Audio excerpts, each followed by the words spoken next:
Hi, I'm Gail, and if you're watching this video, it's likely because you have already scheduled an angel session with me or you're thinking about scheduling an angel session with me. Whatever the reason is for you being here, I'm glad you're here. Welcome, and I hope you learned something by watching this video. So, what is a guardian angel session or an angel session? What happens in this session is I consult with your guardian angel and your angel entourage. That's my term for the angels that surround you. And we get information from them to give you guidance on what's going on in your life right now. Everybody has an angel entourage, and most people are unaware of it. So your guardian angel is there with you, along with other angels that help you to get through daily life, right? So, what are some of the characteristics of angels? All angels are created angels. They are created to be our guides, our messengers, our helpers in this life.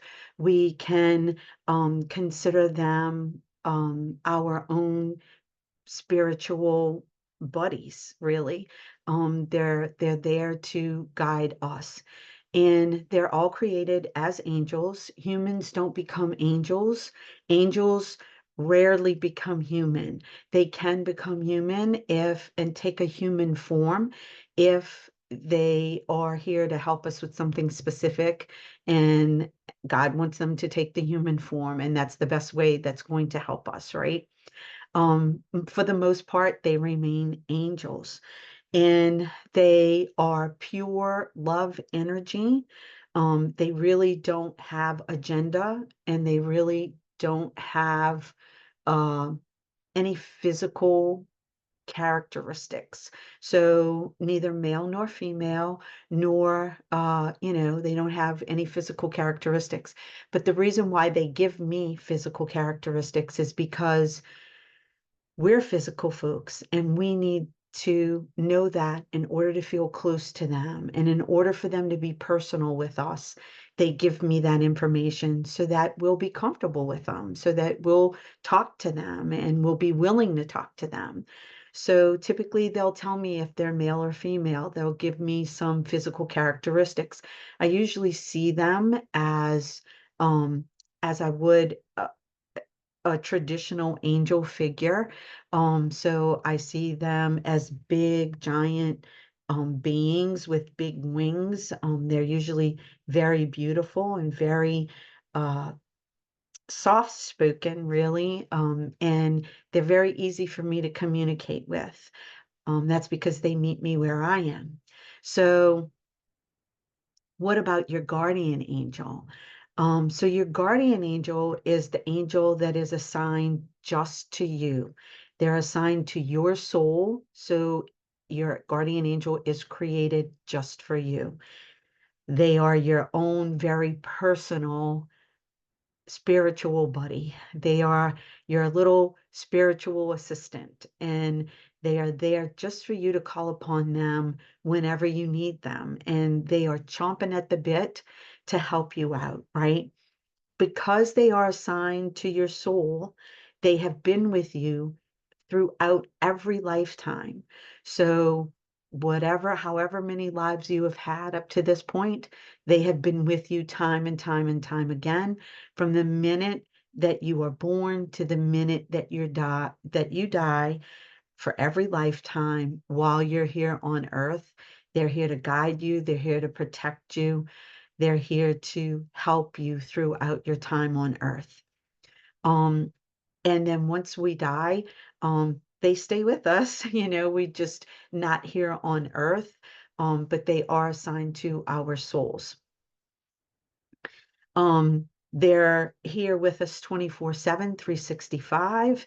And they don't really have a name, but if you want to, you can call them something. You can simply call them my angel because they were assigned to you. They know that they're yours, right? So you can simply just call them my angel. Or if you want them to have a name, you can ask them to give you a name, and just sit and get quiet and just ask them what name they would like for you to call them. Or you can give them a name that you feel comfortable with. And you'll know if they don't like the name that you're assigning them, you'll know, because it won't feel right. It'll feel yucky. You'll feel a little maybe sick to your stomach, or you'll get a lump in your throat or something. But sometimes you just don't know. It's like I'm calling them this name and I don't know if that's their name. And if you don't know and it doesn't feel wrong, then it's okay. You can continue to call them that.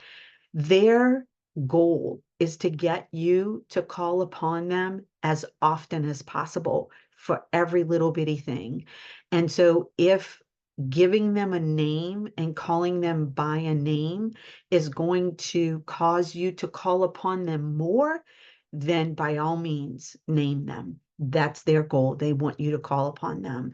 If you're comfortable with just saying my angel or my guardian angel, then call them that and call upon them as often as possible. They are there to help you with any little bitty struggle that you're having, from opening up a jar, a lid on a jar, to having a deep personal crisis. They're there for all of it. And all we have to do is remember to ask, because that is one of the functions of an angel, is they are not able to intervene unless we ask them. And so whatever, you want, whatever you need, whatever, even if it's just to say thank you, then you have to make sure that you say, my guardian angel, or whatever their name is, I just want to thank you. Invite them in, call them into your life, and then you can ask them for any kind of help that you want. Just make sure to thank them as well. Don't always be the friend that's always calling the other friend for help, right? Be the friend that also calls to say, hey, thanks. I really appreciated what you did for me there, that you were there for me and you helped me out. Um, they can't save your life unless God gives them permission. So they can intervene only if God gives them permission to. But 99% of the time, you have to ask for help. And again, they're always available anytime. They're with us 24/7, 365, no matter what you're doing, they're with you. And you just need to remember, that uh, we need to ask for help. And then whenever you ask your angels for anything, you definitely get an answer. You may not be aware of the answer, or the answer may be no, but you're getting an answer for sure. So they're going to do whatever's right for the greatest good of everyone involved as well. So remember that it's not just for your own good, it's for everybody's good that they're going to help you. They also give you angel homework. I call it angel homework. They're always going to tell you what you have to do in order to succeed. So if you are struggling with something and you are, doing this reading because you really want to find out more about that struggle and learn maybe, how it all came about, or what can I do differently, or how can I um, do better in this situation, that's how they're going to address it. What you can do and how you can change and what attitude you can have in order to make the situation better. They're not going to say, oh, I'll get the other person to do something. Nope. They're going to tell you, this is what you need to do. If you want this situation to change, here's how you need to behave. Here's what you need to think about. Here's some things for you to do.